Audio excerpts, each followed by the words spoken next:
Hey guys, ನಮಸ್ತೆ. ಎಲ್ಲರೂ ಹೇಗಿದ್ದೀರಾ? ಸೌಖ್ಯ ಅಂತ ಭಾವಿಸ್ತೇನೆ. So welcome back to my YouTube channel Kudla family blogs. ಇದು ಮಾಡುವಂತಹ ವಿಡಿಯೋ ರಿಕ್ವೆಸ್ಟೆಡ್ ವಿಡಿಯೋ, ಯಾಕಂದ್ರೆ ಎಷ್ಟೋ ಮಂದಿ ಅವಳ ಫ್ಯಾನ್ಸ್ ಹಾಗೇನೆ ನನ್ನದೊಂದು ಸಬ್ಸ್ಕ್ರೈಬರ್ಸ್ ಅಲ್ಲಿ ಕಮೆಂಟ್ ಅಲ್ಲಿ ಹಾಕ್ತಾ ಇದ್ದಾರೆ, ಇನ್ನೊಂದು ವಿಡಿಯೋ ಮಾಡಿ ಹಾಕಿ, ಯಾಕಂದ್ರೆ ರಕ್ಷಿತಾ ಶೆಟ್ಟಿಯ ಫಾಲೋವರ್ಸ್ ದಿನ ಹೋದಾಗೆ ಕಮ್ಮಿ ಆಗ್ತಾ ಇದ್ದಾರೆ. ತುಂಬಾ ಮಂದಿ ಅವಳನ್ನು ಹೇಟ್ ಮಾಡ್ತಾ ಇದ್ದಾರೆ, ತುಂಬಾ ಮಂದಿ ಅವಳಿಗೆ ಹೇಟ್ ಕಮೆಂಟ್ಸ್ ಹಾಕ್ತಾ ಇದ್ದಾರೆ ಅಂತ ಹೇಳ್ತಾ ಇದ್ದಾರೆ. ಇದ್ರ ಬಗ್ಗೆ ನೀವು ಒಂದು ಖಂಡಿತವಾಗ್ಲೂ ವಿಡಿಯೋ ಮಾಡಿ ಅಕ್ಕ ಅಂತ ಹೇಳ್ತಿದ್ದಾರೆ. ಸೊ ಹಾಗಾಗಿ ಅವರ ರಿಕ್ವೆಸ್ಟ್ ಮೇರೆಗೆ ಇವತ್ತು ಮತ್ತೆ ಕೂತ್ಕೊಂಡಿದ್ದೇನೆ. ಈವನ್ ಪರ್ಸನಲ್ ಆಗಿ ನೋಡ್ಬೇಕಂದ್ರೆ ನಂಗೆ ಕೂಡ ಭಾರಿ ಬೇಸರ ತಂದಿದೆ. ಯಾಕಂದ್ರೆ ಎಲ್ಲರನ್ನು ಎಂಟರ್ಟೈನ್ಮೆಂಟ್ ಮಾಡುವ ಹುಡುಗ ಯಾರಂದ್ರೆ ಅಲ್ಲಿ ಬಿಗ್ ಬಾಸ್ ಅಲ್ಲಿ ಗಿಲ್ಲಿ ಮಾತ್ರ. ಸೊ ಅವನಿದ್ರಿಂದ ಒಂದು ನಂಬರ್ 1 ಚಾನಲ್ ಆಗಿದೆ ಅದು ಈಗ ಕಲರ್ಸ್ ಕನ್ನಡ, ಎಷ್ಟೋ ವರ್ಷದ ನಂತರ ಅಂತೆ. ಸೊ ಅವನು ಎಲ್ಲರನ್ನೊಂದು ನಗಿಸ್ತಾ ಇರ್ತಾನೆ, ಹಾಗೆ ಒಂದು ನೋಡ್ಲಿಕ್ಕೆ ಕೂಡ ತುಂಬಾ ಇಂಟ್ರೆಸ್ಟ್ ಬರ್ತದೆ. ಸೊ ಹಾಗಾಗಿ ಆ ಒಂದು ನಗಿಸುವ ಕಲೆ ಕೂಡ ಎಲ್ಲರಿಗೆ ಬರುವುದಿಲ್ಲ, ಅದು ಬಹಳಷ್ಟು ವಿರಳ ಮಂದಿಗೆ ಬರುದು ಆ ಒಂದು ಕಲೆ. ಹಾಗಾಗಿ ಅವನಿದ್ರಿಂದ ಯಾರಿಗೂ ಕೂಡ ಬೋರ್ ಆಗುದಿಲ್ಲ, ಎಲ್ಲ ನಾನಂತೂ ಫುಲ್ ನೋಡ್ತೇನೆ. ಹಾಗೇನೆ ನಾನು ಮೊದಲೇ ಹೇಳಿದಾಗೆ ರಕ್ಷಿತಾ ಶೆಟ್ಟಿದು ಏನೇ ಇರ್ಲಿ, ನಾನು ಅವಳನ್ನು ಅರ್ಧದಲ್ಲಿ ನಡುದಾರಿಯಲ್ಲಿ ಕೈ ಬಿಡುದಿಲ್ಲ. ಅವಳ ಒಂದು ವಿಷಯದಲ್ಲಿ ನಾನು ಖಂಡಿತವಾಗ್ಲೂ ಅವಳ ಪರವಾಗಿ ನಾನು ಮಾತನಾಡ್ತೇನೆ. ಈವನ್ ನಂಗೆ ಕೂಡ ಇಷ್ಟ ಆಗ್ಲಿಲ್ಲ ಅವಳದೊಂದು ಬಿಹೇವಿಯರ್. ಯಾಕಂದ್ರೆ ಲಾಸ್ಟ್ ಟೈಮ್ ಅವಳೊಂದು ರಘುಗೆ ಒಂದು ನಾಮಿನೇಟ್ ಮಾಡಿರ್ತಾಳೆ, ರೀಸನ್ ಕೂಡ ಒಂದು ಕರೆಕ್ಟ್ ಹೇಳಿರುವುದಿಲ್ಲ. ಮತ್ತೆ ಹೇಳ್ತಾಳೆ ಅವಳು ನಿಮ್ಮದೊಂದು ಫ್ಯಾನ್ ಫಾಲೋವರ್ಸ್ ತುಂಬಾ ಇದ್ದಾರೆ, ಅವರು ನಿಮ್ಮನ್ನು ಬಚಾವ್ ಮಾಡ್ಬೋದು ಅಂತ ಹೇಳ್ತಾಳೆ. ನೆಕ್ಸ್ಟ್ ಟೈಮ್ ಬರುವಾಗ ಅವಳು ಡೈರೆಕ್ಟ್ ಇವನನ್ನೇ ಗಿಲ್ಲಿಯನ್ನೇ ನಾಮಿನೇಟ್ ಮಾಡ್ತಾಳೆ. ಅದು ಕೂಡ ರೀಸನ್ ಬೇರೆಯವರಿಗೋಸ್ಕರ, ಬೇರೆಯವರ ಪರವಾಗಿ ಇವಳು ಹೇಳುವಂತದ್ದು. ಅದು ನಂಗೆ ಕೂಡ ತುಂಬಾ ಸಿಲ್ಲಿ ರೀಸನ್ ಅಂತ ಆಯ್ತು. ಯಾಕಂದ್ರೆ ಇವಳ ಸ್ವಂತಿಕೆ ಬುದ್ಧಿಯಲ್ಲಿ ಯಾವುದೇ ಒಂದು ಟಾಸ್ಕ್ ಆಗ್ಲಿ ಅಥವಾ ನಾಮಿನೇಟ್ ಮಾಡೋದಲ್ಲಿ ಆಗ್ಲಿ ಯಾವುದೇ ಒಂದು ಸ್ವಂತಿಕೆ ಬುದ್ಧಿ ಇರುವುದಿಲ್ಲ ಈ ಹುಡುಗಿಗೆ. ಹಾಗಾಗಿ ನಾನು ಅವಳಿಗೆ ಮೊದಲನೇದಾಗಿ ಹೇಳುದೇನಂದ್ರೆ, ಬಿಗ್ ಬಾಸ್ ಎನ್ನುವಂಥದ್ದು ರಿಯಾಲಿಟಿ ಶೋ, ಇದೊಂದು ಗೇಮ್ ಶೋ. ಸೊ ಎಲ್ಲರೂ ಅಲ್ಲಿ ಕಂಟೆಸ್ಟೆಂಟ್ ಆಗಿ ಬರುವವರು ಆಟ ಆಡ್ಲಿಕ್ಕೆ ಹೋಗುದು, ಯಾರಾದ್ರೂ ಒಬ್ಬರು ಮಾತ್ರ ಅದರಲ್ಲಿ ವಿನ್ನರ್ ಆಗುದು, ನಂಬರ್ 1 ಪ್ಲೇಸ್ ಅಲ್ಲಿ ಇರ್ತಾರೆ, ಮತ್ತೆ ರನ್ನರ್ ಅಪ್ ಆಗಿ ನೆಕ್ಸ್ಟ್ ಯಾರಾದ್ರೂ ಇರ್ತಾರೆ. ಸೊ ಹಾಗಾಗಿ ಬೇರೆಯವರ ಪರವಾಗಿ ನಿಂತು ಮಾತನಾಡುದಕ್ಕೆ ಇವಳು ಯಾಕೆ ಹೋದದ್ದು? ಅಲ್ಲಿಗೆ ವಿನ್ ಆಗ್ಲಿಕ್ಕೆ ಹೋದದ್ದು, ಆ ಒಂದು ಗೇಮ್ ಶೋ ಆಟ ಆಡ್ಲಿಕ್ಕೆ ಹೋದದ್ದು. ಸೊ ಬೇರೆಯವರಿಗೆ ಅದು ಹೇಗೆ ಆಗ್ತದೆ ಅಂದ್ರೆ ಇವಳು ನಿಷ್ಠುರ ಆಗ್ತಾಳೆ, ಗೊತ್ತಾಯ್ತಾ? ಈ ಹುಡುಗಿ ಒಂದು ಒಳ್ಳೆ ಮನಸ್ಸಲ್ಲಿ ಬೇರೆಯವರ ಸಪೋರ್ಟ್ ಆಗಿ ಮಾತನಾಡದಿದ್ರು ಎಷ್ಟೋ ಮಂದಿ ಒಬ್ಬೊಬ್ಬರಿಗೆ ಒಂದೊಂದು ಫ್ಯಾನ್ಸ್ ಇರ್ತಾರೆ. ಸೊ ಗಿಲ್ಲಿಯನ್ನು ನಾಮಿನೇಟ್ ಮಾಡುವಾಗ Gilli fans of course sit ಆಗ್ತಾರೇನೆ. ಸೊ ಅವಳದೊಂದು ಸ್ವಂತ ಬುದ್ಧಿ ಉಪಯೋಗ ಮಾಡಿದ್ರೆ ಖಂಡಿತವಾಗ್ಲೂ ಅವಳು ಲಾಸ್ಟ್ ಫೈನಲಿಸ್ಟ್ ತನಕ ಬರ್ತಾಳೆ ಅಂತ ನನ್ನ ಒಂದು ಅಭಿಪ್ರಾಯ. ಸೊ ನಾನು ರಕ್ಷಿತನಿಗೆ ಕೂಡ ಹೇಳುದು, ಯಾರದೇ ಒಂದು ಅವರ ಪರವಾಗಿ ಇವರ ಪರವಾಗಿ ಅಂತ ಹೋಗ್ಬೇಡ, ನೀನ್ ನಿನ್ನಷ್ಟಕ್ಕೆ ಆಟ ಆಡ್ತಾ ಹೋಗು ಅಂತ. ಇದು ಈಗ ಒಂದು ಫ್ಯಾಮಿಲಿಯಲ್ಲಿ ಒಂದೊಂದ್ಸಲ ಅವರಿಗೆ ಒಂದು ಟಾಸ್ಕ್ ಇರ್ತದೆ, ಒಂದು 3 months ಇದ್ದು ಶೋ ಕಾಂಟ್ರಾಕ್ಟ್ ಆಗಿರ್ತದೆ. ಸೊ ಅವಳ ಪರವಾಗಿ ಉಂಟಲ್ಲ, ಯಾರಾದ್ರೂ ಒಂದು ಕಾಂಟ್ಯಾಕ್ಟ್ ಅಲ್ಲಿ ಅವರಿಗೆ ಒಂದು ಮನೆಯಿಂದ ಫೋನ್ ಎಲ್ಲ ಬರ್ತದೆ. ಸೊ ಹಾಗಾಗಿ ಅವಳ ಮನೆಯವರು ದಯವಿಟ್ಟು ಈ ಒಂದು ವಿಡಿಯೋ ನೋಡೋದಾದ್ರೆ ಖಂಡಿತವಾಗ್ಲೂ ಅವಳಿಗೆ ಹೇಳಿ, ಬೇರೆಯವರ ಮಾತು ಕೇಳುದು ಬೇಡ. ಅವಳ ಸ್ವಂತ ಬುದ್ಧಿಯಲ್ಲಿ ಅವಳಿಗೆ ಯಾರನ್ನು ಇಷ್ಟ ಇದೆ ನಾಮಿನೇಟ್ ಮಾಡ್ಲಿಕ್ಕೆ ಅವರನ್ನು ನಾಮಿನೇಟ್ ಮಾಡ್ಲಿ. ಅದು ಬಿಟ್ಟು ಲಾಸ್ಟ್ ಟೈಮ್ ಜಾಹ್ನವಿಗೆ ಇವನು ಗಿಲ್ಲಿ ಹೇಳಿದ್ದ ಆಂಕರಿಂಗ್ ಬಗ್ಗೆ ಒಂದು ಕೀಟಲೆ ಮಾಡಿ ಒಂದು ಹೇಳ್ತಾನೆ, ಅದೇ ಒಂದು ರೀಸನ್ ಅನ್ನು ಈ ಹುಡುಗಿ ಕೂಡ ಕೊಟ್ಟಿದ್ದಾಳೆ. ಆಂಕರಿಂಗ್ ಬಗ್ಗೆ ನೀನ್ ಯಾಕೆ ಅಷ್ಟು ಇನ್ಸಲ್ಟ್ ಮಾಡುದು ಹಾಗೆ ಹೀಗೆ ಅಂತ ಹೇಳಿದಾಳೆ. ಅಟ್ ಲೀಸ್ಟ್ ಇವನು ಗಿಲ್ಲಿ ರಕ್ಷಿತನ ಪರವಾಗಿ ಏನಾದ್ರೂ ಒಂದು ಕೀಟಲೆ ಮಾಡಿದ್ರೆ ಅಥವಾ ಅವಳಿಗೆ ಇನ್ಸಲ್ಟ್ ಮಾಡಿದ್ರೆ ಡೈರೆಕ್ಟ್ ಆಗಿ ಅವಳಿಗೆ ಹೇಳ್ಬೋದಿತ್ತು. ಆದ್ರೆ ರೀಸನ್ ಕೊಟ್ಟಂತ ಹೋಗಿ ಬಹಳ ಸಿಲ್ಲಿ ಅಂತ ನಂಗೂ ಅನಿಸ್ತು. ಸೊ ಎಲ್ಲಿ ತಪ್ಪಿದೆ ಅಲ್ಲಿ ಖಂಡಿತವಾಗ್ಲೂ ನಾನ್ ಕೂಡ ಅದನ್ನು ಹೇಳ್ತೇನೆ. ಯಾಕಂದ್ರೆ ತಪ್ಪಿದ್ದಲ್ಲಿ ತಪ್ಪು ಅಂತ ಹೇಳ್ಬೇಕು, ಸರಿ ಇದ್ದಲ್ಲಿ ಸರಿ ಇದೆ ಅಂತ ಹೇಳ್ಬೇಕು.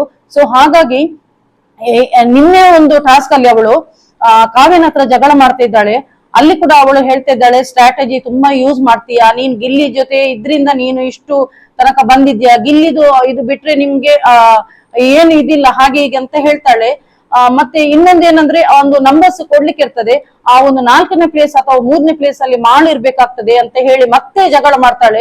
ಇವಳು ಬೇರೆಯವರ ಪರವಾಗಿ ಮಾತನಾಡಿ ಜಗಳ ಮಾಡುವಾಗ ಬೇರೆಯವರಿಗೆ ಈಗ ಅಶ್ವಿನಿ ಹೇಳ್ತಾಳೆ, ನಾನು 2ನೇ ಪ್ಲೇಸ್ ಅಲ್ಲಿ ಇರ್ಬೇಕಿತ್ತು, ನಾನು 1ನೇ ಪ್ಲೇಸ್ ಅಲ್ಲಿ ಇರ್ಬೇಕಂತ. ಆಗ ಈ ಹುಡುಗಿ ಮಾಡೋ ಬಗ್ಗೆ ಸಪೋರ್ಟ್ ಆಗಿ ಮಾತನಾಡುವಾಗ ಅವರಿಗೂ ಕೂಡ ಸಿಟ್ಟು ಬರ್ತದೆ. ಅವರು ಹೇಳ್ತಾರೆ, ನಿಂಗೆ ಸ್ವಂತ ಬುದ್ಧಿ ಇಲ್ವಾ, ನೀನ್ ಯಾಕೆ ಆಟ ಆಡ್ಲಿಕ್ಕೆ ಬಂದದ ಅಥವಾ ಅವರ ಪರವಾಗಿ ಮಾತನಾಡಿಕೆ ಬಂದದಂತ. ನಿನ್ನೆ ಟಾಸ್ಕ್ ಅಲ್ಲಿ ಕೂಡ ಹೇಳ್ತಾಳೆ ಕಾವ್ಯನಿಗೆ, ನಿಂಗೆ ಮನುಷ್ಯತ್ವ ಇಲ್ಲ ಅಂತ. ನೋಡಿ, ಎಲ್ಲರೂ ಮನುಷ್ಯತ್ವ ಇದೆ, ಮಾನವೀಯತೆ ಇದೆ, ಎಲ್ಲರಿಗೂ ಇದೆ, ದಯಾ ಕರುಣೆ ಎಲ್ಲರಿಗೂ ಇದೆ. ಆದ್ರೆ ಒಂದು ಗೇಮ್ ಶೋ ಹೇಳಿದ ನಂತರ ನಾವು ಅವರನ್ನು ಇವರನ್ನು ಈಗ ಒಂದು ಫಾರ್ ಎಕ್ಸಾಂಪಲ್ ಒಂದು ಅಣ್ಣ ತಂಗಿ ಅಲ್ಲಿ ಇದ್ದಾರಂತೆ ಎನಿಸಿದ್ರು ಕೂಡ ಒಂದು ಗೇಮ್ ಶೋ ಹೇಳಿದ ನಂತರ ಅಲ್ಲಿ ಅಣ್ಣ ಇದ್ದಾನಂತ ಕೂಡ ನಮ್ಗೆ ನೋಡ್ಲಿಕ್ಕೆ ಆಗುದಿಲ್ಲ.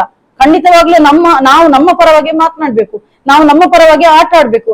ಸೊ ಇವಳು ಯಾರ ಪರವಾಗಿ ಮಾತನಾಡ್ಲಿಕ್ಕೆ ಹೋದ್ರು ಕೂಡ ಅದು ನಿಷ್ಠುರವಾಗಿ ಕಾಣ್ತದೆ, ಅದು ವಿಲನ್ ಆಗಿ ಕಾಣ್ತಾಳೆ ಇವಳು. ಸದ್ಯಕ್ಕೆ ಇವಳದು ಫಾಲೋವರ್ಸ್ ಎಲ್ಲ ಅನ್ಫಾಲೋ ಮಾಡಿ ಹೋಗ್ತಾ ಇದ್ದಾರೆ, ತುಂಬಾ ಮಂದಿ ಹೇಟ್ ಕಮೆಂಟ್ಸ್ ಮಾಡ್ತಾ ಇದ್ದಾರೆ. ನಿಜವಾಗಿ ಅವಳ ಗುಣ ನೋಡ್ಲಿಕ್ಕೆ ಹೋದ್ರೆ ತುಂಬಾ ಒಳ್ಳೆ ಹುಡುಗಿ, ಓಕೆ. ಸೊ ಆದ್ರೆ ಈ ಒಂದು ವಿಷಯದಲ್ಲಿ ಯಾರ್ಯಾರ್ದೋ ಮಾತು ಕೇಳಿ ಇವಳು ನಾಮಿನೇಟ್ ಮಾಡುದು, ರೀಸನ್ ಕೂಡ ಕರೆಕ್ಟ್ ಕೊಡ್ತಾ ಇಲ್ಲ. ಹಾಗಾಗಿ ನಂಗೆ ಕೂಡ ತುಂಬಾ ಬೇಸರ ಆಗಿದೆ. ಗಿಲ್ಲಿ ನಿಜವಾಗ ನನ್ನದು ಫೇವ್ರೇಟ್ ಕಂಟೆಸ್ಟೆಂಟ್. ಅದ್ರಲ್ಲಿ ಗಿಲ್ಲಿ, ರಕ್ಷಿತಾ, ರಘು, ಮಾಳು ಮತ್ತೆ ಧನುಷ್ ಕೂಡ ಒಳ್ಳೆ ಇದ್ದಾನೆ. ಇವರೆಲ್ಲ ನನ್ನದು ಫೇವ್ರೇಟ್ ಕಂಟೆಸ್ಟೆಂಟ್. ಸೊ ನಾನು ಈವನ್ ಗಿಲ್ಲಿದು ಕೂಡ ತುಂಬಾ ದೊಡ್ಡ ಫ್ಯಾನ್. ಅವನು ಇದ್ರಿಂದ ಅಷ್ಟು ಒಳ್ಳೆ ರೀತಿಯಲ್ಲಿ ಮಜಾವಾಗಿ ಅದ್ರಲ್ಲಿ ಬಿಗ್ ಬಾಸ್ ಅಲ್ಲಿ ಆಟ ನೋಡ್ಲಿಕ್ಕೆ ಆಗ್ತದೆ, ಎಲ್ರಿಗೂ ನೋಡ್ಲಿಕ್ಕೆ ಆಗ್ತದೆ. ಹಾಗಾಗಿ ಫೇಮಸ್ ಆಗಿ ಕಲರ್ಸ್ ಕನ್ನಡ ನಂಬರ್ 1 ಚಾನಲ್ ಅಂತ ಹೇಳಿ ಇದು ಆಗಿದೆ. ಇದು ಯಾರಿಂದ TRP ಅವನಿಂದಲೇ ಬರ್ತಾ ಇದೆ. ಸೊ ಹಾಗಾಗಿ ರಕ್ಷಿತಾ ಗಿಲ್ಲಿಗೆ ಟಕ್ಕರ್ ಕೊಡುದು ಬೇಡ, ಗಿಲ್ಲಿಯ ಜೊತೆ ಮನಸ್ತಾಪ ಮಾಡುದು ಬೇಡ. ಒಳ್ಳೆ ರೀತಿಯಲ್ಲಿ ಆಟ ಆಡ್ತಾ ಇದ್ರೆ ಖಂಡಿತವಾಗ್ಲೂ ಅವಳು ಕೂಡ ಶೈನ್ ಆಗ್ತಾಳೆ ಅಂತ ನನ್ನ ಈ ಒಂದು ಅಭಿಪ್ರಾಯ. ಯಾಕಂದ್ರೆ ಅಷ್ಟು ಒಳ್ಳೆ ರೀತಿಯಲ್ಲಿ ಒಂದು ಅವರದೊಂದು ಬಾಂಡಿಂಗ್ ಇತ್ತು, ಅಣ್ಣ ತಂಗಿ ಅಂತ ಹೇಳುವ ಒಂದು ಸಂಬಂಧ ಇತ್ತು. ಎಲ್ರು ಕೂಡ ಹೇಳ್ತಿದ್ರು. ಎಷ್ಟೋ ಒಂದು ಇನ್ಸ್ಟಾಗ್ರಾಮ್ ಅಲ್ಲಿ ನಾನು ವಿಡಿಯೋ ಕೂಡ ನೋಡಿದ್ದೇನೆ, ತುಂಬಾ ಅಣ್ಣ ತಂಗಿ ಅಂತ ಹೇಳುವ ಒಂದು ಬಾಂಧವ್ಯದೊಂದು ಸಾಂಗ್ ಬರ್ತಿತ್ತು, ತುಂಬಾ ಖುಷಿ ಆಗ್ತಿತ್ತು. ಸೊ ನಾನು ಹೀಗೆ ಮಾಡಿಲ್ಲ ಅಂತ ಹೇಳಿ ನಾನು ಅವಳದು ಪರವಾಗಿ ಸಪೋರ್ಟ್ ಆಗಿ ನಿಂತದನ್ನ ನಾನು ಸ್ಟಾಪ್ ಮಾಡುದಿಲ್ಲ. ಖಂಡಿತವಾಗ್ಲೂ ನಾನು ಮೊದಲೇ ಹೇಳಿದಾಗೆ ನಾನು ಖಂಡಿತವಾಗ್ಲೂ ಲಾಸ್ಟ್ ತನಕ ಇರ್ತೇನೆ. ನೀನು ಬೇರೆಯವರ ಪರವಾಗಿ ಮಾತನಾಡುವ ಬದಲು ನಿನ್ನದೇ ಒಂದು ಸ್ವಂತಿಗೆ ಬುದ್ಧಿಯಲ್ಲಿ ನಾಮಿನೇಷನ್ ಮಾಡುವಾಗ ಕೂಡ ಕರೆಕ್ಟ್ ರೀಸನ್ ಕೊಟ್ಟು ನಾಮಿನೇಟ್ ಮಾಡುವಂತ ನಾನು ಆ ಹುಡುಗಿಗೆ ರಕ್ಷಿತಾ ಶೆಟ್ಟಿಗೆ ಹೇಳುದು. ಹಾಗೇನೆ ರಘು ಕೂಡ ಹಾಗೇನೆ ತುಂಬಾ ಒಳ್ಳೆ ಜೆಂಟಲ್ಮೆನ್ ಅವನು. ಅಜಾನುಬಹು ದೇಹ ಹೊಂದಿದ್ರು, ಮನಸ್ಸು ತುಂಬಾ ಒಳ್ಳೇದವನು.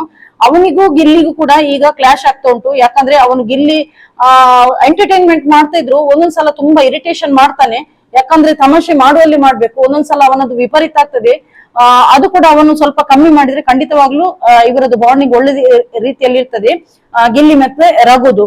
ಹಾಗೇನೆ ಮತ್ತೆ ಇನ್ನೊಂದು ಹೇಳಲಿಕ್ಕೆ ಇತ್ತು ನಂಗೆ, ಏನಂದ್ರೆ ಒಂದು ಕಮೆಂಟ್ಸ್ ಅಲ್ಲಿ ತುಂಬಾ ಹೇಟ್ ಕಮೆಂಟ್ಸ್ ಬಂದಿದೆ ನೋಡಿ. ಫಸ್ಟ್ ಆಫ್ ಆಲ್ ನಾನು ಹೇಳುದು, ಈವನ್ ನಾನು ಕೂಡ ಆ ಒಂದು ರಕ್ಷಿತಾ ಶೆಟ್ಟಿಗೆ ಅಕ್ಕ ಅಲ್ಲ, ಅಮ್ಮ ಅಲ್ಲ, ತಂಗಿ ಅಲ್ಲ, ರಿಲೇಟಿವ್ ಅಲ್ಲ, ಆದ್ರೂ ನಾನು ಅವಳಿಗೆ ಸಪೋರ್ಟ್ ಮಾಡ್ತಿದ್ದೀನಿ. ಯಾಕಂದ್ರೆ ನಾನು ಅವಳ ಫ್ಯಾನ್.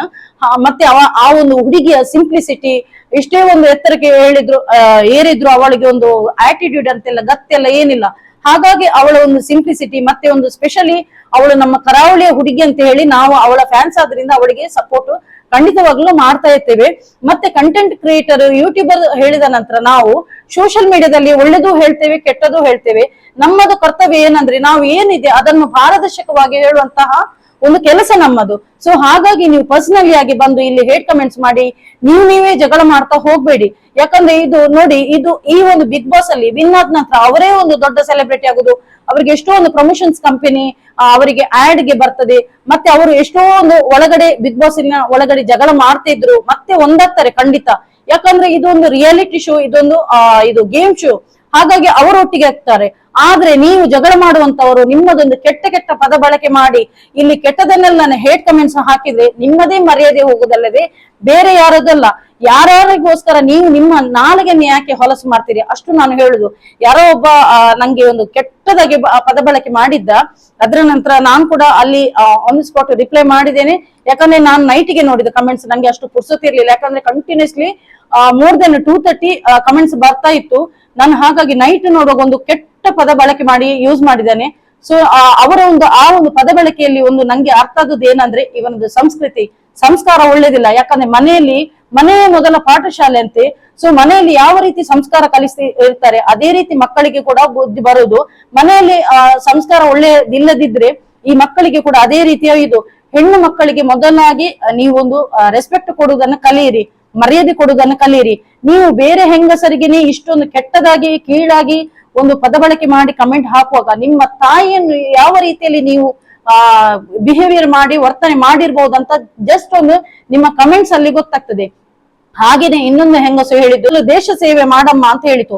ನಾನು ಆ ಹೆಂಗಸಿಗೆ ಕೂಡ ಹೇಳುದು, ಆ ಕೆಲಸವನ್ನು ನಿಂಗೆ ಯಾಕೆ ಮಾಡಬಾರ್ದು? ಈಗ ದೇಶ ಸೇವೆದೇ ನಿಂಗೆ ಅಷ್ಟೊಂದು ಪ್ರೀತಿ ಇದ್ರೆ ನೀನು ನನ್ನ ವಿಡಿಯೋವನ್ನು ಯಾಕೆ ನೋಡ್ಲಿಕ್ಕೆ ಬಂದದ್ದು? ನಿಂಗೆ ದೇಶ ಸೇವೆದಿದ್ರೆ ಮಿಲಿಟರಿ ಆರ್ಮಿದಲ್ಲಿ ಉಂಟಲ್ಲ ವಿಡಿಯೋ, ಅಂತದನ್ನು ಮಾತ್ರ ವಿಡಿಯೋ ನೋಡ್ಲಿಕ್ಕೆ ಬಾ. ನನ್ನದು ಬಿಗ್ ಬಾಸ್ ಇದೆ ನಿಂಗೆ ನೋಡ್ಲಿಕ್ಕೆ ಅಗತ್ಯ ಇತ್ತಾ? ಇಲ್ಲಲ್ಲ. ದೇಶ ಸೇವೆ ಮೊದಲು ನೀನು ಮಾಡು. ನಿನ್ನ ಗಂಡ ಏನಾದ್ರೂ ಒಂದು ಆರ್ಮಿದೊಂದು ಇಂಟ್ರೆಸ್ಟ್ ಇದೆ, ನಿನ್ನ ಗಂಡನಿಗೆ ಹೇಳು ದೇಶ ಸೇವೆ ಮಾಡಿ ಯಜಮಾನ್ರೆ ಅಂತ ಹೇಳು. ಅದು ಬಿಟ್ಟು ಇಲ್ಲಿ ಕಮೆಂಟ್ಸ್ ಅಲ್ಲಿ ಬಂದು ದೇಶ ಸೇವೆಯ ಬಗ್ಗೆ ಮಾತನಾಡಂತ ಹೇಳಿಕೆ ನನ್ನ ದೇಶ ಸೇವೆಯ ಬಗ್ಗೆ ಮಾತನಾಡುವಂತಹ ಚಾನಲ್ ಅಲ್ಲ. ನನ್ನ ಚಾನಲ್ ಇರುವುದು ವ್ಲಾಗ್ ಅಂತ ಹೇಳಿದ್ರೆ ಇದರಲ್ಲಿ ಡಾನ್ಸ್, ಆಕ್ಟಿಂಗ್, ಮಿನಿ ವ್ಲಾಗ್, ಅದು ಕುಕಿಂಗ್, ಅದು ಇದೆಲ್ಲ ಬರುವಂತದ್ದು. ನನ್ನದು ಆರ್ಮಿದು ಇದ್ರದ್ದು ಚಾನಲ್ ಅಲ್ಲ. ಸೊ ನೀನು ಆ ಒಂದು ಇದನ್ನುಂಟಲ್ಲ, ನಿಂಗೆ ಅಷ್ಟೊಂದು ದೇಶ ಸೇವೆ, ನಿಂಗೆ ಇದ್ರ ಮೇಲೆ ಒಂದು ನಮ್ಮ ಒಂದು ಭಾರತದ ಮೇಲೆ ತುಂಬಾ ಅಪಾರ ಪ್ರೀತಿ ಇದ್ರೆ ನಿನ್ನ ಗಂಡನಿಗೆ ಒಂದು ಆರ್ಮಿಗೆ ಸೇರಿಸು, ಅಥವಾ ನಿನ್ನ ಮಕ್ಕಳು ದೊಡ್ಡದಾಗಿದ್ರೆ ಅವರನ್ನೊಂದು ಮಿಲಿಟರಿಗೆ ಸೇರಿಸು, ಅವರನ್ನು ಇದು ಮಾಡು, ಅವರಿಗೆ ಜಾಯಿನ್ ಮಾಡಿಸು. ಓಕೆ, ಅಷ್ಟೊಂದು ನಿಂಗೆ ದೇಶ ಸೇವೆದು ಮೇಲೆ ಅಪಾರ ಪ್ರೀತಿ ಇದ್ರೆ ಅದು ಬಿಟ್ಟು ನೀನು ಇಲ್ಲಿ ಕಮೆಂಟ್ಸ್ ಅಲ್ಲಿ ಬಂದು ಹೇಳ್ಬೇಡ. ನಾನು ನಿನ್ನ ಬಗ್ಗೆ ವ್ಯಕ್ತಿಗತವಾಗಿ ಮಾತನಾಡಲಿಲ್ಲ. ಇಲ್ಲಿ ಎಲ್ಲರಿಗೂ ನಾನು ಹೇಳುದು, ಕಮೆಂಟ್ಸ್ ಹಾಕುವವರಿಗೆ, ನಿಮ್ಮ ಪರವಾಗಿ, ನಿಮ್ಮ ಮನೆಯವರ ಪರವಾಗಿ, ನಿಮ್ಮ ಅಕ್ಕ, ತಂಗಿ, ಹೆಂಡತಿ, ಮಕ್ಕಳ ಬಗ್ಗೆ ಪರವಾಗಿ ಮಾತನಾಡಿದ್ರೆ ನೀವು ವ್ಯಕ್ತಿಗತವಾಗಿ ಇಲ್ಲಿ ಬಂದು ಹೇಟ್ ಕಮೆಂಟ್ಸ್ ಹಾಕೋದಕ್ಕೆ ಒಂದು ಅರ್ಥ ಉಂಟು. ಇದು ಯಾರೋ ಒಂದು ರಿಯಾಲಿಟಿ ಶೋ, ಗೇಮ್ ಶೋಗೆ ಹೋದವರ ಬಗ್ಗೆ ನಾವು ಕಂಟೆಂಟ್ ಮಾಡಿ ಹಾಕುವಾಗ ನಮ್ಗೆ ಇಲ್ಲಿ ಬಂದು ಕೆಟ್ಟದಾಗಿ ಅವ್ಯಾಚ ಪದಗಳಿಂದ ಅಲ್ಲಿ ಕಮೆಂಟ್ಸ್ ಹಾಕಿದೆ, ನಿಮ್ಮ ಮರ್ಯಾದೆ ಹೋಗುದು, ನನ್ನದಲ್ಲ. ಯಾಕಂದ್ರೆ ನಿಮ್ಮ ಹೆಸರು ಅದು ಫೇಕ್ ಐಡಿಯಲ್ಲಿ ಬಂದ್ರು ನಿಮ್ಗೆ ಅಲ್ಲಿ ಒಂದು ರಿಪ್ಲೈ ಆಗಿ ಎಷ್ಟೋ ಮಂದಿ ನಿಮ್ಗೆ ಕಮೆಂಟ್ಸ್ ಕೂಡ ಹಾಕ್ತಾರೆ, ನಿಮ್ಮ ಮುಖಕ್ಕೆ ಕೆಸರು ಎರಚಿದಾಗೆ ಆಗ್ತದೆ. ಸೊ ನನ್ನದೇನೋ ಅಲ್ಲಿ ನನ್ನದು ವ್ಯಕ್ತಿತ್ವ ಕೆಳಗೆ ಆಗುದಿಲ್ಲ, ನಿಮ್ಮ ವ್ಯಕ್ತಿತ್ವವನ್ನು ನೀವೇ ಕಳೆದುಕೊಳ್ತೀರ ಅಂತ ಹೇಳುದು. ಇನ್ನೊಬ್ಳು ಡಾಕ್ಟರ್ ದಿವ್ಯಾ ಶೆಟ್ಟಿ ಅಂತ ಹೇಳೋಳು, ಇವಳು ಡಾಕ್ಟರ್ ಹೌದಲ್ವಾ ಅಂತ ನಂಗೇನೆ ಡೌಟ್. ಯಾಕಂದ್ರೆ ಡಾಕ್ಟರ್ನವ್ರು ಇಷ್ಟೊಂದು ಪುರ್ಸೊತ್ತಿರುವುದಿಲ್ಲ. ಓಕೆ, ಡಾಕ್ಟರ್ ದಿವ್ಯಾ ಶೆಟ್ಟಿ ಎನ್ನುವ ಒಂದು ಐಡಿಯಲ್ಲಿ ತುಂಬಾ ಕಮೆಂಟ್ಸ್, ಯಾವ್ದಂದ್ರೆ ಹೇಟ್ ಕಮೆಂಟ್ಸ್. ಯಾರ ಬಗ್ಗೆ? ರಕ್ಷಿತಾ ಶೆಟ್ಟಿ ಬಗ್ಗೆ. ಅವಳು ಫೇಕ್, ಅವಳು ಹಾಗೆಲ್ಲ ಒಳ್ಳೇದಿಲ್ಲ, ಅವಳಿಗೆ ಯಾರು ನೀವು ಸಪೋರ್ಟ್ ಮಾಡ್ಬೇಡಿ, ಒಂದಲ್ಲ ಎರಡಲ್ಲ ಮೂರಲ್ಲ ಕಂಟಿನ್ಯೂಸ್ಲಿ ಹಾಕ್ತಾ ಇದ್ದಾಳೆ. ನಾನು ಲಾಸ್ಟಿಗೆ ನೋಡಿದೆ, ರಾತ್ರಿಗೆ ನೋಡಿ ಅಲ್ಲಿ ಅವಳಿಗೆ ಒಂದು ಆನ್ ದ ಸ್ಪಾಟ್ ಒಂದು ಅಲ್ಲಿ ರಿಪ್ಲೈ ಮಾಡಿದೆ, ಮತ್ತೆ ತೆಗೆದು ಬ್ಲಾಕ್ ಮಾಡಿದೆ. ಯಾಕಂದ್ರೆ ನಂಗೆ ಅವಳಿಗೆ ಪುರ್ಸೊತ್ತಿರ್ಬೋದು, ಅವಳು ರಿಯಲ್ ಆಗಿ ಡಾಕ್ಟರ್ ಅಥವಾ ರಿಟೈರ್ಡ್ ಡಾಕ್ಟರ್ ನಂಗೆ ಗೊತ್ತಿಲ್ಲ, ರಿಯಲ್ ಆಗಿ ವರ್ಕ್ ಮಾಡ್ತಿದ್ದವರು, ಎಜುಕೇಟೆಡ್, ಇನ್ನೊಬ್ಬರ ಬಗ್ಗೆ ಪರವಾಗಿ ಬೇಡದಾಗಿ ಕೆಟ್ಟದಾಗಿ ಮಾತನಾಡುದಿಲ್ಲ. ಎರಡನೇದಾಗಿ ಅವಳು ಕೂಡ ಅದೇ ಒಂದು ಶೆಟ್ಟಿ ಜಾತಿಯವಳು. ಯಾಕಂದ್ರೆ ಜಾತಿಗೆ ತುಳುವಲ್ಲಿ ಒಂದು ಗಾದೆ ಉಂಟು, ಜಾತಿಗೆ ಜಾತಿ ಪಗೆ ಅಂತ ಹೇಳಿ. ಅವಳಿಗೆ ಪರ್ಸನಲ್ ಆಗಿ ಕೆಟ್ಟದಾಗಿ ಇಲ್ಲಿ ಪದ ಬಳಕೆ ಮಾಡಿದ್ದಾಳೆ. ಅದರ ನಂತರ ನಾನು ಆ ಒಂದು ಕಮೆಂಟ್ ಅನ್ನು ಬ್ಲಾಕ್ ಮಾಡಿದೆ. ಯಾಕಂದ್ರೆ ನಂಗೆ ಜಗಳ ಮಾಡ್ಲಿಕ್ಕೆ ಅವರಿಗೆ ಪುರ್ಸೊತ್ತು ಉಂಟಂತ ಹೇಳಿ ನಂಗೆ ಪುರ್ಸೊತ್ತಿಲ್ಲ ಜಗಳ ಮಾಡ್ಲಿಕ್ಕೆ. ಹಾಗಾಗಿ ನಾನು ಆ ಒಂದು ಕಮೆಂಟ್ ಅನ್ನು ಬ್ಲಾಕ್ ಮಾಡಿದೆ. ಇನ್ನು ಮುಂದಕ್ಕೆ ವಿಡಿಯೋ ನೋಡ್ಬೋದು, ಆದ್ರೆ ಕಮೆಂಟ್ ಹಾಕ್ಲಿಕ್ಕೆ ಆಗುದಿಲ್ಲ. ಯಾವೇ ಒಂದು ಕೆಟ್ಟದಾಗಿ ಕಮೆಂಟ್ಸ್ ಹಾಕಿದ್ರೆ, ಹೇಟ್ ಕಮೆಂಟ್ಸ್ ಹಾಕಿದ್ರೆ ಖಂಡಿತವಾಗ್ಲೂ ಕೆಲವೊಂದು ಪದ ಇಂಗ್ಲಿಷ್ ಅಲ್ಲಿ ಎಲ್ಲ ಪದ ಇದ್ರೆ ಆಟೋಮೆಟಿಕ್ ಆಗಿ ನಾನು ರಿಸ್ಟ್ರಿಕ್ಟ್ ಮಾಡೋದಲ್ಲ, ಆಟೋಮೆಟಿಕ್ ಆಗಿ ನಿಮ್ಮ ಕಮೆಂಟ್ ಅನ್ನು ಯೂಟ್ಯೂಬ್ ರಿಸ್ಟ್ರಿಕ್ಟ್ ಮಾಡ್ತದೆ. ಇದನ್ನು ಮೊದಲು ಗಮನದಲ್ಲಿ ಇಟ್ಕೊಳ್ಳಿ. ಮತ್ತೆ ಅತಿರೇಕವಾದ್ರೆ ಖಂಡಿತವಾಗ್ಲೂ ನಾನು ಕೂಡ ಆಕ್ಷನ್ ತಗೊಳ್ತೇನೆ. ಹಿಂದೆ ಮುಂದೆ ನೋಡುದಿಲ್ಲ ಯಾರು ಎಂತ ಅಂತ. ಜಸ್ಟ್ ಒಂದು ನಮ್ಗೆ IP ಅಡ್ರೆಸ್ ಇದ್ರೆ ಕರೆಕ್ಟ್ ಆಗಿ ಅವರು ಯಾರು ಎಂತ ಅಂತ ಹೇಳಿ ಕರೆಕ್ಟ್ ಆಗಿ ಗೊತ್ತಾಗ್ತದೆ. ಓಕೆ, ಸೊ ಬಿಗ್ ಬಾಸ್ ಅನ್ನು ಒಂಥರ ಗೇಮ್ ಶೋ ಆಗಿ ನೋಡಿ, ಅದ್ರ ನಂತರ ಅವರು ವಿನ್ ಆಗಿ ಬಂದ್ರು, ಅವರ ಅಲ್ಲಿ ಅವರು ಒಳ್ಳೆ ನೇಮ್ ಫೇಮ್ ತಗೊಳ್ಳೋದು, ನೀವು ಇಲ್ಲಿ ಕಿತ್ತಾಡಿದೆ ಬಂತು. ಸೊ ಹಾಗಾಗಿ ನಾವು ಈಗ ನೀವು ಗಿಲ್ಲಿದ ಫ್ಯಾನ್ಸ್ ಇದ್ದೀರಾ, ಗಿಲ್ಲಿಗೆ ಸಪೋರ್ಟ್ ಮಾಡಿ ಒಳ್ಳೆ ರೀತಿಯಲ್ಲಿ ಮಾತನಾಡಿ. ರಕ್ಷಿತಾ ಶೆಟ್ಟಿಯ ಫ್ಯಾನ್ಸ್ ಇದ್ದೀರಾ, ರಕ್ಷಿತಾ ಶೆಟ್ಟಿಯ ಬಗ್ಗೆ ಒಳ್ಳೆ ರೀತಿಯಲ್ಲಿ ಮಾತನಾಡಿ. ಹಾಗೇನೆ ರಘುದ ಫ್ಯಾನ್ಸ್ ಇದ್ದೀರಾ, ರಘು ಬಗ್ಗೆ ಒಳ್ಳೆ ರೀತಿಯಲ್ಲಿ ಮಾತನಾಡಿ. ಪ್ರತಿ ಒಬ್ಬೊಬ್ಬರದ್ದು ಫ್ಯಾನ್ಸ್ ಇರ್ತಾರೆ. ಸೊ ಹಾಗಾಗಿ ಯಾರನ್ನು ಕೆಟ್ಟದು ಒಳ್ಳೇದು ಅಂತ ಹೇಳುವಂತಹ ನಮ್ಗೆ ಇದಿಲ್ಲ. ನಾವೊಂದು ಜಸ್ಟ್ ಏನು ಇದೆ ಅಲ್ಲಿ ಮ್ಯಾಟರ್, ಅದನ್ನೊಂದು ನ್ಯೂಸ್ ಚಾನೆಲ್ ಆಗಿ ನಮ್ಮದೊಂದು ಹೇಳುವ ಒಂದು ಮಾತ್ರ ಒಂದು ಕರ್ತವ್ಯ ಇರ್ತದೆ. ಹಾಗಾಗಿ ನಾನು ರಕ್ಷಿತಾ ಶೆಟ್ಟಿಗೆ ನಾನು ಹೇಳುದು, ಒಳ್ಳೆ ರೀತಿಯಲ್ಲಿ ಆಟ ಆಡ್ತಿದ್ದಾಳೆ. ಆದ್ರೆ ಈ ಒಂದು ಬೇರೆಯವರ ಪರವಾಗಿ ಮಾತನಾಡೋದು ಬಿಟ್ಟು ಅವಳದೇ ಸ್ವಂತ ಬುದ್ಧಿಯಲ್ಲಿ ಮಾತನಾಡಿದ್ರೆ ಅಥವಾ ಒಳ್ಳೆ ರೀತಿಯಲ್ಲಿ ಆಟ ಆಡಿದ್ರೆ ಖಂಡಿತವಾಗ್ಲೂ ಅವಳು ಲಾಸ್ಟ್ ಫೈನಲಿಸ್ಟ್ ತನಕ ಬರ್ತಾಳೆ ಅಂತ ನಂಗೆ ಆಗ್ತಾ ಇದೆ. ಸೊ ಹಾಗಾಗಿ ನಾವೆಲ್ಲರೂ ರಕ್ಷಿತಾ ಶೆಟ್ಟಿಗೆ ಸಪೋರ್ಟ್ ಮಾಡುವ ಇನ್ನು ಮುಂದಕ್ಕೆ. ಯಾಕಂದ್ರೆ ದಿನ ಒಬ್ಬೊಬ್ಬರದ್ದು ಬಿಹೇವಿಯರ್ ಚೇಂಜ್ ಆಗ್ತಾ ಇರ್ತದೆ. ಆಟ ಅಂತ ಹೇಳಿದ ನಂತರ ಇವತ್ತು ಒಳ್ಳೆ ರೀತಿಯಲ್ಲಿ ಇರ್ತಾರೆ, ನಾಳೆ ಅದೇ ಜನರು ಇವತ್ತು ಒಳ್ಳೆ ರೀತಿಯಲ್ಲಿ ಬಾಂಧವ್ಯದಲ್ಲಿ ಇದ್ದವರು ನಾಳೆ ನಾಯಿ ಬೆಕ್ಕಿನಾಗಿ ಕಿತ್ತಾಡ್ತಿರ್ತಾರೆ. ಸೊ ಇದಕ್ಕೇನೆ ರಿಯಾಲಿಟಿ ಶೋ ಅಂತ ಹೇಳುದು. ಹಾಗಾಗಿ ಏನಾಗ್ತದೆ ಅಂತ ಲಾಸ್ಟ್ ತನಕ ನಮ್ಗೇನೆ ಗೊತ್ತಿರುವುದಿಲ್ಲ. ಹಾಗಾಗಿ ನಾವು ನಮ್ಮ ನಾಲಿಗೆಯನ್ನು ಇದನ್ನು ಒಳ್ಳೆ ರೀತಿಗೆ ಮಾತ್ರ ಉಪಯೋಗಿಸುವಂತ ನಾನು ನಿಮ್ಮೆಲ್ಲರಿಗೆ ಹೇಳುದು. ಹಾಗೇನೆ ಇನ್ನೊಂದು ಏನಂದ್ರೆ, ಈಗೊಂದು ಆಲ್ರೆಡಿ ಲಾಸ್ಟ್ ಇಯರ್ ಅಲ್ಲಿ ಒಂದು ಬಿಗ್ ಬಾಸ್ ಅಲ್ಲಿ ಪಾರ್ಟಿಸಿಪೇಟ್ ಮಾಡಿದವರು ಮತ್ತೆ ವೈಲ್ಡ್ ಕಾರ್ಡ್ ಎಂಟ್ರಿ ಆಗಿ ಕರೆದುಕೊಂಡು ಬಂದಿದ್ದಾರೆ. ನನ್ನದೊಂದು ಸಜೆಷನ್ ಏನಂದ್ರೆ, ನೋಡಿ ಇಷ್ಟು ಪಾಪ ಮಂದಿ ಇದ್ದಾರೆ ಅದ್ರ ಒಳಗಡೆ ಬಿಗ್ ಬಾಸ್ ಅಲ್ಲಿ. ಹಾಗಾಗಿ ಇವರು ವೈಲ್ಡ್ ಕಾರ್ಡ್ ಎಂಟ್ರಿ ಬೇಕಿತ್ತಾ? ಬೇಡ. ಯಾಕಂದ್ರೆ ಪಾಪ ಇವರು ಅಷ್ಟು ಮಂದಿ ಕೂಡ ಒಳ್ಳೆ ರೀತಿಯಲ್ಲಿ ಕಷ್ಟನ ಸುಖನು ಎಲ್ಲ ಸೇರಿ ಆಟ ಆಡ್ತಿದ್ದಾರೆ. ಯಾಕಂದ್ರೆ ಮನೆ ಮಠ ಎಲ್ಲ ಬಿಟ್ಟು ಇವರು ಬಿಗ್ ಬಾಸ್ ಒಳಗಡೆ ಫೋನ್ ಕಾಂಟ್ಯಾಕ್ಟ್ ಎಲ್ಲವನ್ನು ಬಿಟ್ಟು ಅದೊಂಥರ ತ್ಯಾಗ ಮಾಡಿ ಅದರ ಒಳಗಡೆ ಆಟ ಆಡ್ತಿದ್ದಾರೆ. ಪ್ರತಿಯೊಂದು ನಿಂದನೆ, ಜಗಳ, ಪ್ರೀತಿ ಎಲ್ಲ ಇರ್ತದೆ ಆ ಇದ್ರಲ್ಲಿ. ಓಕೆ, ಸೊ ಹಾಗಾಗಿ ಅಷ್ಟು ಕಷ್ಟ ಪಡ್ತಿರುವಾಗ ಇದು ಇದು ಹೇಗಾಯ್ತು ಗೊತ್ತಾ, ಬಾಳೆಹಣ್ಣಿದು ಸಿಪ್ಪೆ ತೆಗೆದು ಇವರಿಗೆ ಬಾಳೆಹಣ್ಣು ತಿನ್ಲಿಕ್ಕೆ ಕೊಟ್ಟಾಗೆ ಆಯ್ತು. ಹಾಗೆ ಚೈತ್ರ ಕುಂದಾಪುರ ಮತ್ತು ರಜತ್ ಒಳಗಡೆ ಎಂಟ್ರಿ ಕೊಟ್ಟಿದ್ದಾರೆ. ಇದೊಂದು ಬೇಡ ಇತ್ತು ಅಂತ ನನ್ನ ಅನಿಸಿಕೆ. ಸೊ ಹಾಗಾಗಿ ಯಾರು ಏನೇ ಇರ್ಲಿ ನಾವು ರಕ್ಷಿತಾ ಶೆಟ್ಟಿಗೆ ಸಪೋರ್ಟ್ ಮಾಡುವ. ಹಾಗೇನೆ ಯಾರು ಗಿಲ್ಲಿ ಫ್ಯಾನ್ಸ್ ಇದ್ದಾರೆ ಗಿಲ್ಲಿ ಫ್ಯಾನ್ಸಿಗೆ ಸಪೋರ್ಟ್ ಮಾಡಿ. ನಾವು ನಡು ದಾರಿಯಲ್ಲಿ ಆ ಹುಡುಗಿ ಕೈ ಬಿಡುದು ಬೇಡ. ಏನಿದ್ರು ತಪ್ಪು ಪ್ರತಿಯೊಂದು ತಪ್ಪು ಆಗುದು ಮನುಷ್ಯರಿಂದಲೇ. ತಪ್ಪು ಮರದಿಂದ ಏನಾಗುದಿಲ್ಲ. ಆ ಒಂದು ತಪ್ಪಿಗೆ ಕ್ಷಮೆ ಕೊಟ್ಟು ಆ ಹುಡುಗಿಯ ಒಂದು ಲಾಸ್ಟ್ ತನಕ ನಾವು ಸಪೋರ್ಟ್ ಆಗಿರುವಂತ ಈ ಮೂಲಕ ತಿಳಿಸಿಕೊಡ್ತಾ ಇದ್ದೀನಿ. ಸೊ ಹಾಗಾಗಿ ಎಲ್ಲರೂ ಅವಳಿಗೆ ಒಂದು ಸಪೋರ್ಟ್ ಮಾಡುವ, ಎಂಡ್ ತನಕ ಸಪೋರ್ಟ್ ಮಾಡುವ. ಓಕೆ, ಸೊ ವಿಡಿಯೋ ಇಲ್ಲಿಗೆ ಎಂಡ್ ಮಾಡ್ತಿದ್ದೇನೆ. ಯಾರೆಲ್ಲ ನನ್ನ ಯೂಟ್ಯೂಬ್ ಚಾನಲ್ ಹೊಸದಾಗಿ ಸಬ್ಸ್ಕ್ರೈಬ್ ಮಾಡಿದ್ದೀರಾ ಅವರೆಲ್ಲರಿಗೂ ನನ್ನ ತುಂಬು ಹೃದಯದ ಧನ್ಯವಾದಗಳು. ಹೀಗೇನೆ ನಿಮ್ಮೆಲ್ಲರ ಸಪೋರ್ಟ್ ಇರ್ಲಿ. Keep supporting and bye.